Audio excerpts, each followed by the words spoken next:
Hi everyone, we continue our journey through the crucifixion week with Peter's devastating denial. This is episode number 291 and is taken from Matthew 26:73 and 74, which says, "A little later, those who stood by came up and said to Peter, 'Surely you also are one of them, for your speech betrays you.' Then he began to curse and swear, saying, 'I do not know the man.' Immediately a rooster crowed." After deserting their master in the garden, two of the disciples, Peter and John, had ventured to follow at a distance the mob that had Jesus in charge. In the court a fire had been kindled. A company drew about the fire, and Peter presumptuously took his place with them. He did not wish to be recognized as a disciple of Jesus.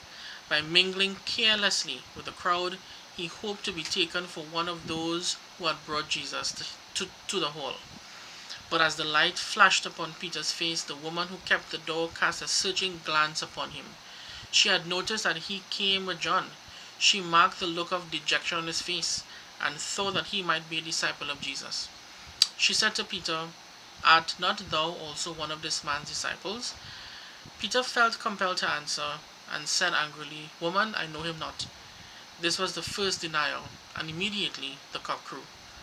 "O Peter, so soon ashamed of thy master, so soon to deny thy Lord." Attention was called to him the second time, and he was again charged with being a follower of Jesus. He now declared with an oath, "I do not know the man." Still another opportunity was given him.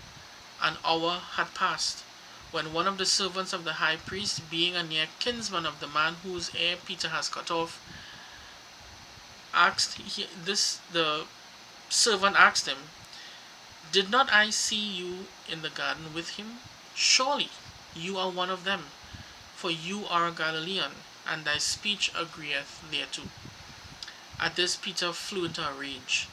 The disciples of Jesus were noted for the purity of their language, and in order fully to deceive his questioners and justify his assumed character, Peter now denied his master with cursing and swearing. Again the cock crew. Peter heard it then, and he remembered the words of Jesus, "Before the cock crow twice, you shall deny me 3 times." May we contemplate on these words, and maybe reflect on our own lives as to how many times have we denied Christ by our speech, by our actions, and just know that this crucifixion week means that his blood was spilt, and even though we mess up, there is room at the cross.